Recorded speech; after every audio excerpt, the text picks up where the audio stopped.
جب برکت آ جائے گی آپ دیکھیں سکون بھی ہوگا، اولاد بھی تابع دار ہوگی، بیوی بھی فرما بردار ہوگی، گھر کے اندر محبتیں بھی ہوں گی، الفتیں بھی ہوں گی، ہمارے سارے مسئلے آٹومیٹکلی حل ہو جائیں گے، ہر چیز ان آرڈر آ جائے گی۔ اعمال سے تو برکت بڑھتی ہے اور کچھ اعمال سے برکت گھٹتی بھی ہے، وہ بھی پتہ ہونا چاہیے۔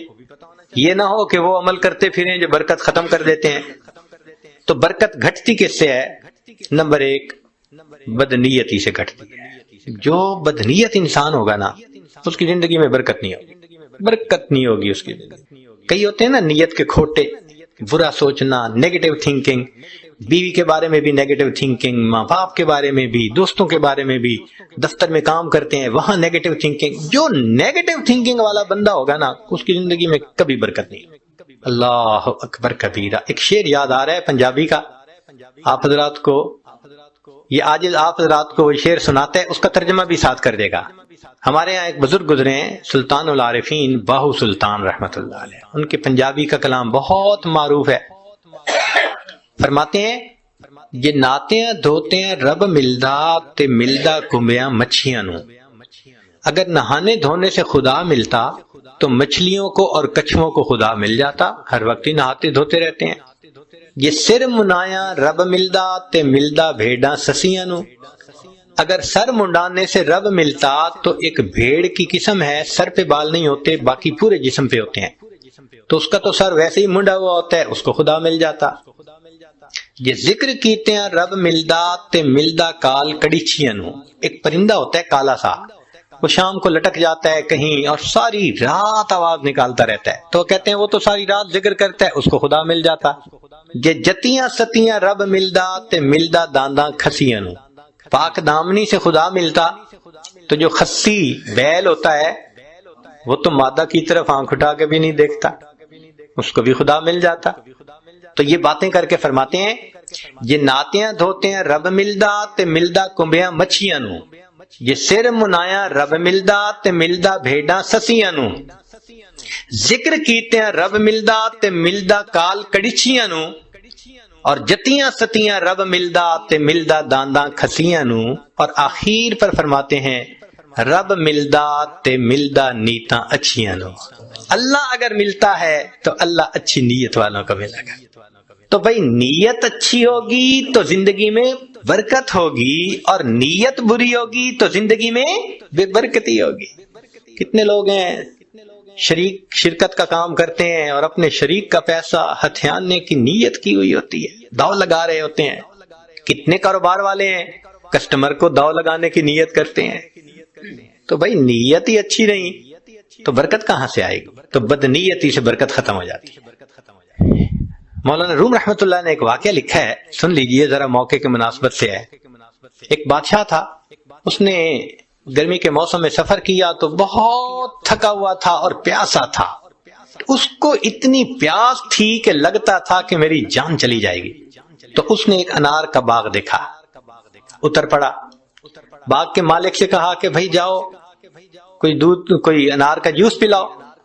وہ باغ کا مالک گیا اور جا کے ایک گلاس بڑا بھر کے لایا انار کے جوس کا، اس نے پیا، اتنا ٹیسٹی، اتنا مزیدار کہ بس مزہ آ گیا۔ اب جب اس نے پیا تو اس نے پھر مالک کو کہا کہ بھئی ایک گلاس اور لے آؤ، مگر ساتھ ہی دل میں خیال گیا کہ یار یہ باغ تو میرے پاس ہونا چاہیے۔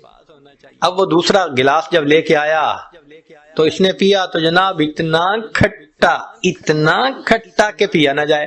تو بادشاہ نے کہا بھائی مجھے تو لگتا ہے کہ یہ درخت بدل گیا ہے، جس وجہ سے یہ جوس کا ذائقہ بدل گیا۔ وہ بھی سمجھدار تھا، اس نے کہا بادشاہ سلامت، درخت نہیں بدلا، مجھے لگتا ہے آپ کی نیت بدل گئی ہے۔ پہلے نیت اچھی تھی، اللہ نے ٹیسٹی بنا دیا تھا، اب نیت بد ہو گئی، اللہ نے اس کو کڑوا بنا دیا۔ تو سب سے پہلی چیز جس سے برکت آتی ہے وہ نیک نیتی، اور جس سے بے برکتی ہوتی ہے وہ بد نیتی۔ اور دوسری چیز معصیت، گناہ جو ہے نا یہ برکتوں کے دروازے بند کر دیتے ہیں۔ اللہ تعالیٰ برکتوں کے دروازے کھولتے ہیں اور ہم گناہ کر کے ان دروازوں کو اپنے لیے بند کروا دیتے ہیں۔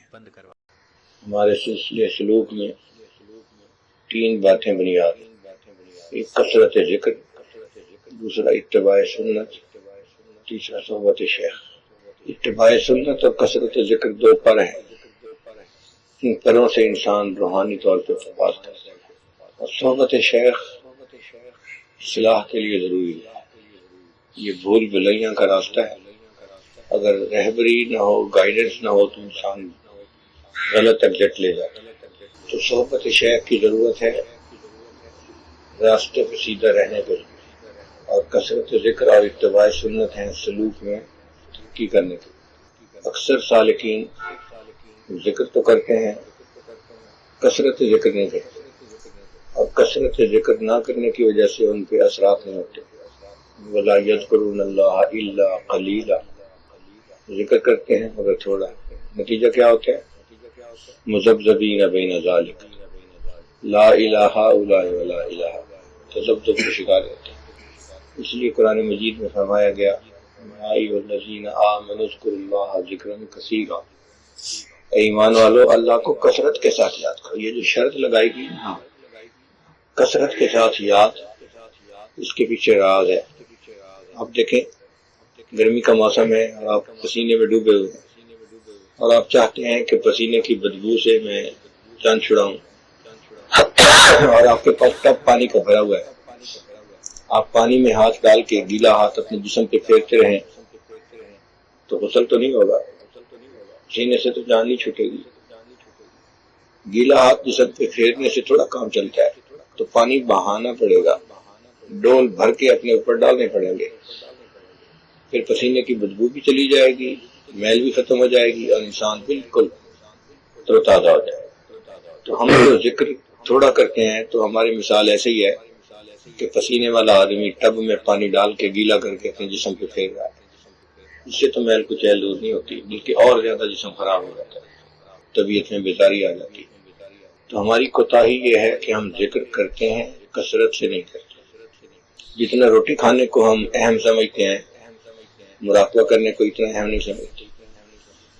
روٹی کھانا نہیں چھوٹتا، مراقبہ چھوٹ جاتا، فرصت ہی نہیں ملتی، کیا کریں؟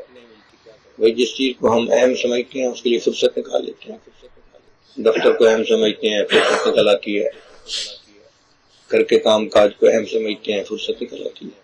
بندہ دکاندار ہو، میں تو جی بڑا مصروف ہوں، وہ جب دوسری برانچ کھولنے لگتا ہے تو فرصت نکال لیتا ہے، تو دوسری برانچ کھولنے کے لیے وقت نکل آئے گا، اہمیت ہے۔ جب ذکر کی اہمیت ہوگی تو وقت نکل آئے گا، وقت ہی وقت ہوگا۔ یہ فضول بہانے ہیں کہ جی فرصت نہیں ہے، کام بہت ہے، جو اصل کرنے کا کام ہے اس کے لیے وقت نہیں تو پھر کیا کریں گے؟ تو ذکر کو کثرت سے کرنا چاہیے۔ اس کا مطلب صرف یہ نہیں ہے کہ آپ آدھا گھنٹہ مراقبہ کرنا ہے، پونا گھنٹہ مراقبہ کرنا ہے، نہیں، مراقبہ بھی کرنا ہے، اور مراقبے کے ساتھ چلتے پھرتے بھی اللہ کی طرف متوجہ رہنا ہے۔ اب اس میں کیا رکاوٹ ہے؟ ہر وقت دل کا دھیان اللہ کی طرف رکھنا، اس میں کیا رکاوٹ ہے؟ سوائے شیطانیت کے یا نفسانیت کے کوئی رکاوٹ نہیں۔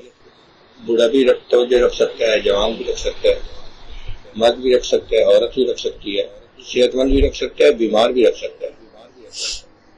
اس میں کیا بہانہ ہے ہی نہیں کوئی کہ جی فرصت نہیں ملتی۔ آپ بتائیں مجنوں سے اگر کوئی پوچھے کہ جی لیلا کو یاد کرتے ہیں تو آگے سے جواب دے گا کہ فرصت نہیں ملتی۔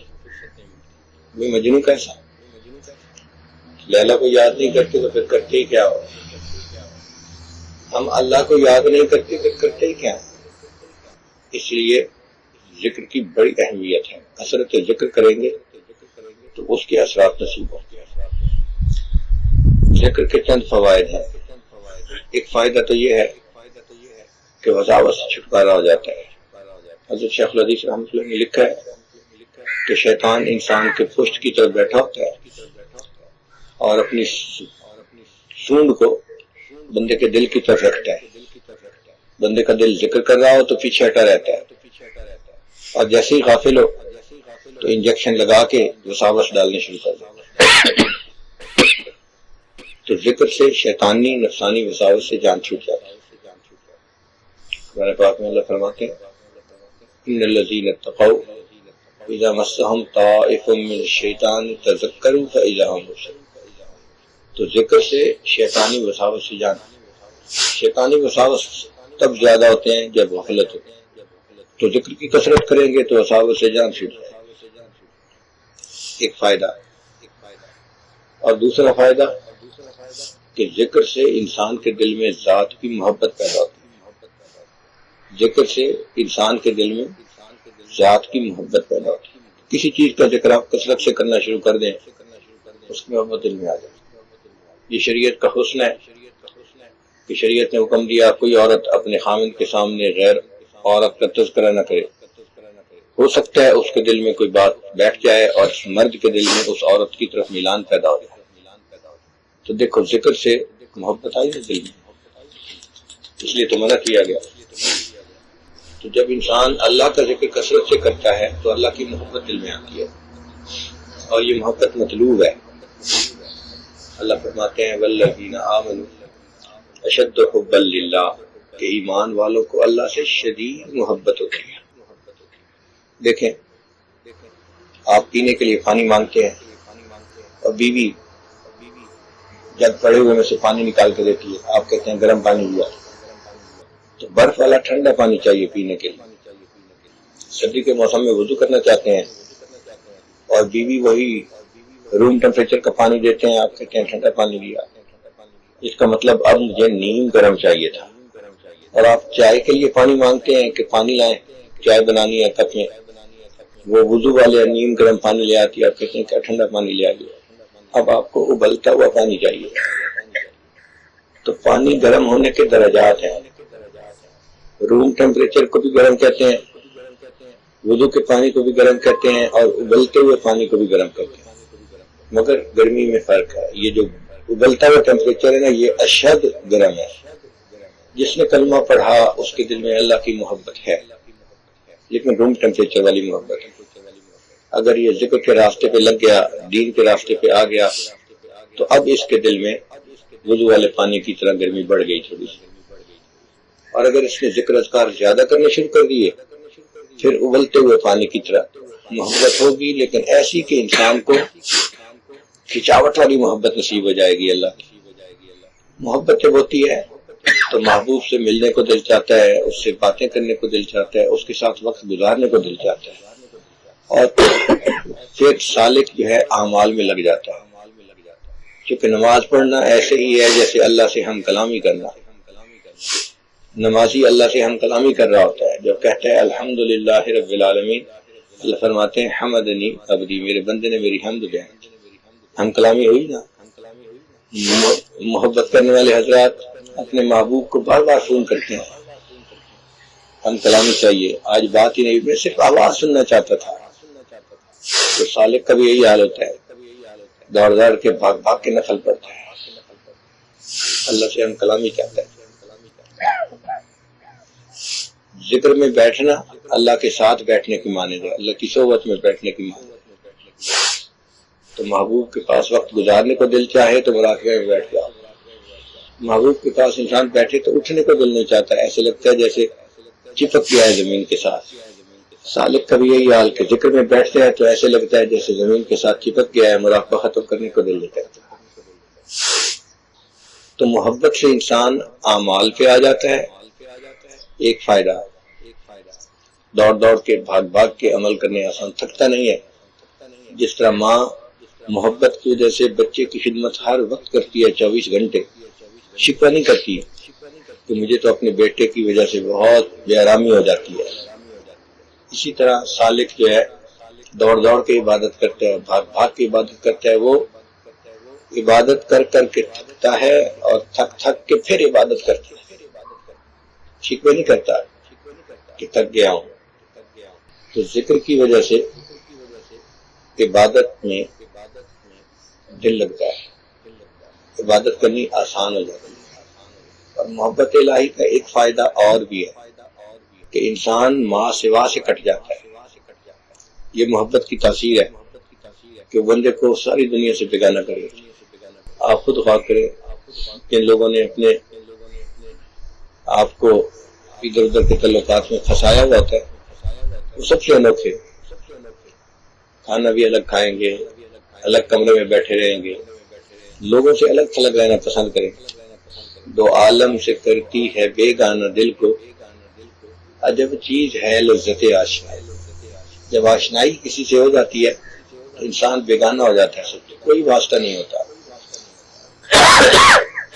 چنانچہ گھر میں جو بچہ ادھر ادھر کے تعلقات میں پھنسا ہوا ہوتا ہے، اس کو گھر والوں سے کوئی لین دین ہی نہیں ہوتا، اپنی الگ دنیا ہوتی ہے بس اس کا دل کرتا ہے کہ مجھے چھیڑے کوئی نہ، میں جس حال میں ہوں اسی سے میرا۔ تو محبت انسان کو ماں سوا سے کاٹ دیتی ہے، اور اللہ کی محبت ہمیں اس لیے چاہیے کہ ہم ماں سوا سے کٹ سکیں، ہمیں انقطاع عن المخلوق نصیب ہو۔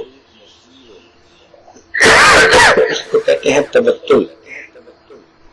اور فرمایا وَاذْكُرِ اسْمَ رَبِّكَ وَتَبَتَّلْ إِلَيْهِ تَبْتِيلًا۔ دیکھا ذکر کا اصل مطلب کیا ہے؟ ذکر کر رب کے نام کا، وَاذْكُرِ اسْمَ رَبِّكَ۔ اب بتائیں ہمارے رب کا کیا نام ہے؟ تو اللہ ہی کا تو ذکر کرتے ہیں نا۔ اللہ فرماتے ہیں کہ رب کے نام کا ذکر کرو اور تبتل اختیار کرو، تو اللہ تعالیٰ کے نام کی یہ برکت ہے، وہ ماں سوا سے کاٹ دیتا ہے۔ انسان کو اس بات کی تعلیم دیتا ہے کہ وہ اچھے اخلاق کے ساتھ زندگی گزارے۔ درخت اپنے پھل سے پہچانا جاتا ہے، انسان اپنے اخلاق سے پہچانا جاتا ہے۔ جس کی عادات اچھی ہوں، اخلاق اچھے ہوں، وہ دوسروں کے لیے باعث رحمت ہوتا ہے، اور جس کے عادات و اخوال برے ہوں وہ دوسروں کے لیے باعث زحمت ہوتا ہے، دوسروں کے لیے وبال جان ہوتا ہے۔ اس لیے حدیث پاک میں نبی اسلام نے ارشاد فرمایا کہ ایمان لانے کے بعد سب سے بہترین نعمت جو انسان کو ملتی ہے وہ خوش اخلاقی ہے۔ ایک حدیث پاک میں فرمایا اکمل المؤمنین ایمانا احسنہم خلقا، کہ ایمان والوں میں سب سے کامل مومن وہ ہے جس کے اخلاق اچھے ہوں۔ شریعت یہ چاہتی ہے کہ مومن اس دنیا میں محبت سے رہے، ہمدردی سے، پیار سے، الفت سے، غم گسار ہو، نیکوکار ہو، دوسروں کے دکھ بانٹنے والا ہو، آسانی سہولت کرنے والا ہو، وفا والا ہو، دھوکے سے بچے، ہر بری عادت سے بچے، وہ ایسا ہو کہ اللہ کے بندوں کے لیے رحمت بن جائے۔ اس لیے فرمایا ارحموا من فی الارض یرحمکم من فی السماء، تم زمین والوں پر رحمت کرو، آسمان والا تم پر رحمت فرمائے گا۔ تو مومن کی یہ صفت ہوتی ہے کہ وہ اللہ کے بندوں کے لیے رحمت بن کر رہتا ہے۔ چنانچہ آج کی اس مجلس میں ایسی احادیث مبارکہ سنائی جائیں گی کہ جن میں ایک انسان اچھا عمل کرے تو اس پر اس کے گناہ معاف ہوں۔ تو آپ اس بات کا اندازہ لگائیے گا کہ جو خوش اخلاق لوگ ہوتے ہیں کس طرح قدم قدم پر ان کے گناہ معاف ہوتے ہیں۔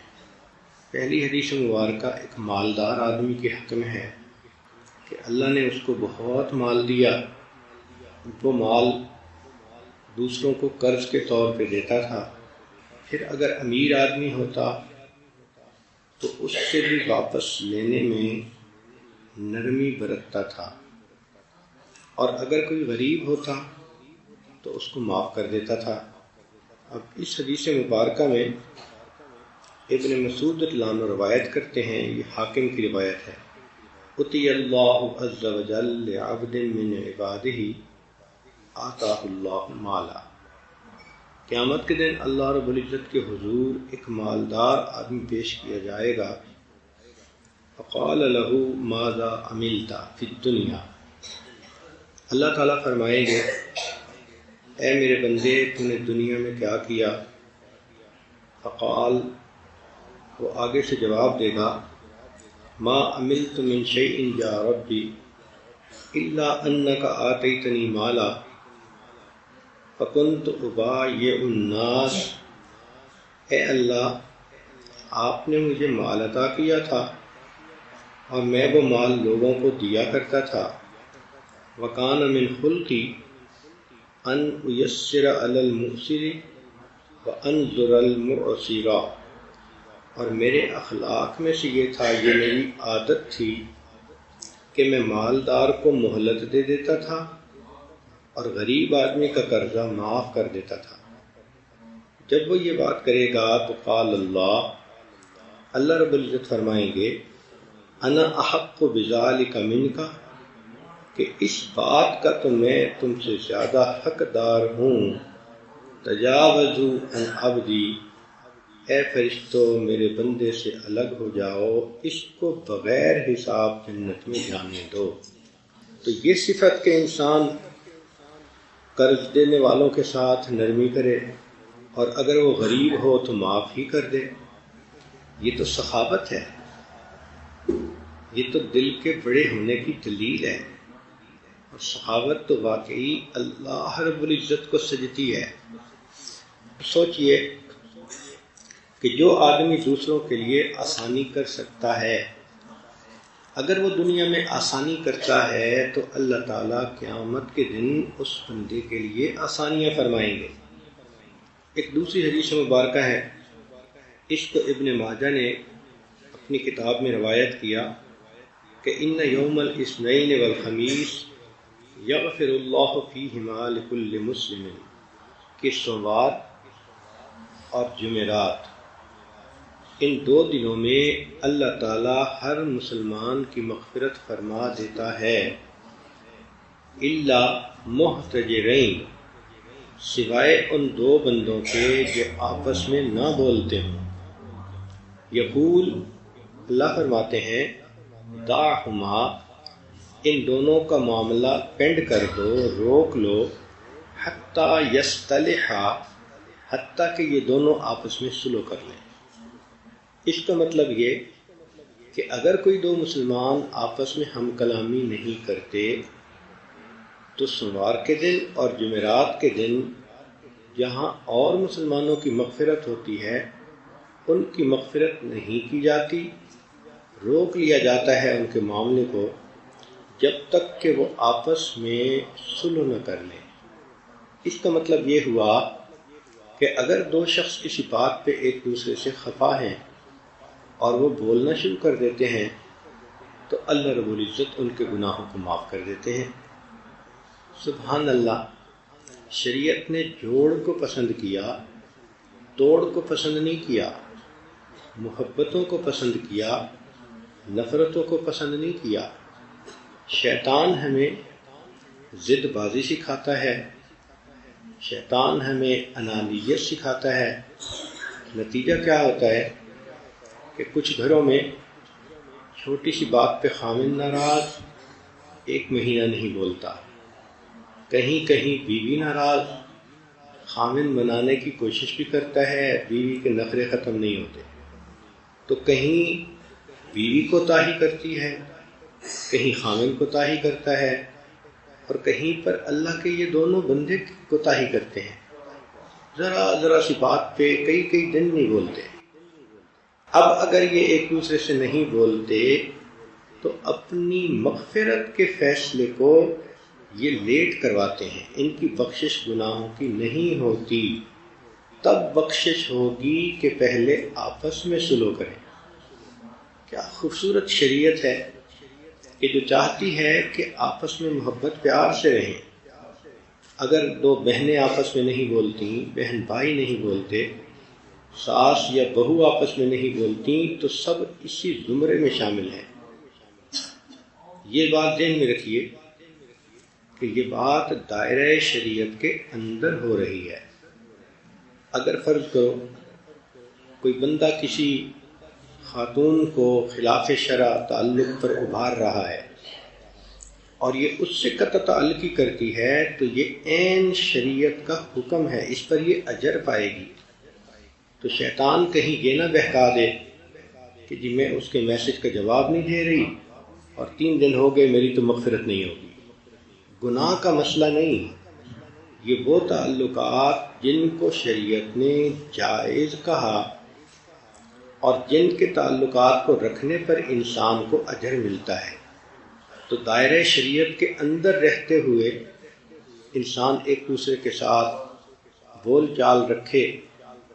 ہاں کئی دفعہ ایسا ہوتا ہے کہ کچھ رشتہ دار ہوتے ہیں، ان سے طبیعتیں نہیں ملتی، تو شریعت نے کہا کہ جب ایک دوسرے سے ملو تو سلام کر لیا کرو۔ اگر تم نے سلام کر لیا تو گویا تم نے ایک دوسرے کے ساتھ اپنا رابطہ رکھا۔ ایک اور حدیث مبارکہ ہے کہ آپ کو کوئی تکلیف پہنچائے اور آپ معاف کر دیں تو اللہ گناہوں کو معاف کر دیں گے۔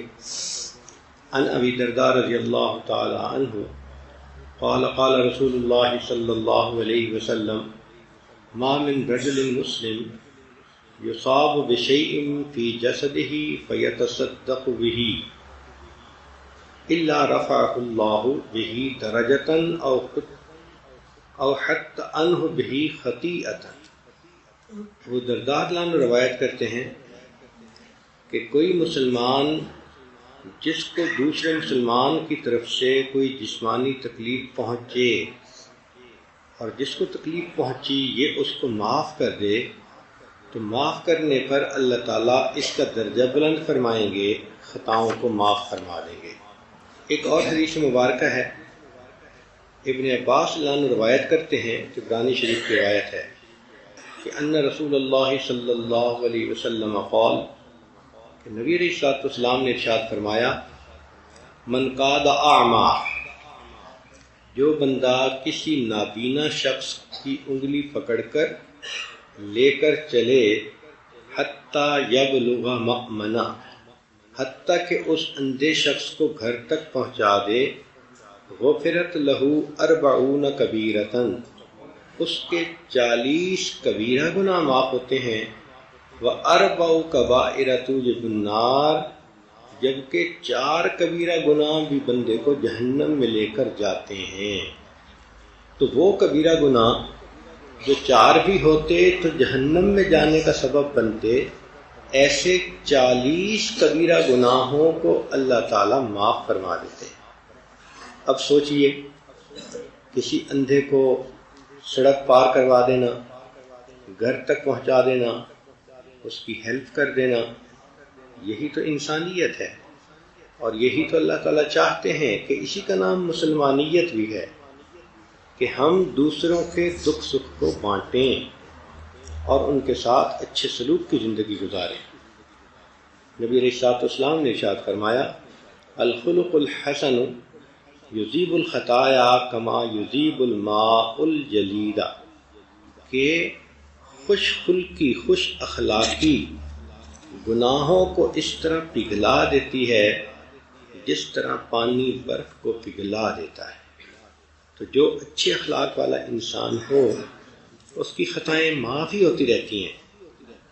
ایک اور روایت ہے، اس کو امام احمد نے روایت کیا، عن عمرو بن العاص رضی اللہ تعالی عنہما ان رسول اللہ صلی اللہ علیہ وسلم قال ارحموا ترحموا، تم رحم کرو تم پر رحم کیا جائے گا، واغفروا یغفر لکم، تم معاف کر دیا کرو تمہیں معاف کر دیا جائے گا۔ سبحان اللہ، کتنی بڑی خوشخبری ہے یہ۔ ہم دوسروں پر رحم کریں، اللہ ہم پر رحم فرمائیں گے، ہم دوسروں کی غلطیوں کو معاف کریں، اللہ ہماری غلطیوں کو معاف کریں گے۔ اور ایک اور صحابی ابو داؤد رضی اللہ عنہ جو نابینا تھے، وہ نبی علیہ الصلوۃ والسلام سے روایت کرتے ہیں کہ نبی علیہ السلام نے ارشاد فرمایا ان المسلمین اذا التقیا، کہ 2 مسلمان آپس میں جب ملتے ہیں، وتصافحا، اور مصافحہ کرتے ہیں، وضحک کل منہما فی وجہ صاحبہ، اور وہ دونوں ایک دوسرے کو دیکھ کر مسکراتے ہیں، لا یفعلان ذالک، وہ یہ عمل نہیں کرتے، الا للہ تعالی، مگر اللہ کی رضا کے لیے ایسا کرتے ہیں، لم يتفرقا حتى يغفر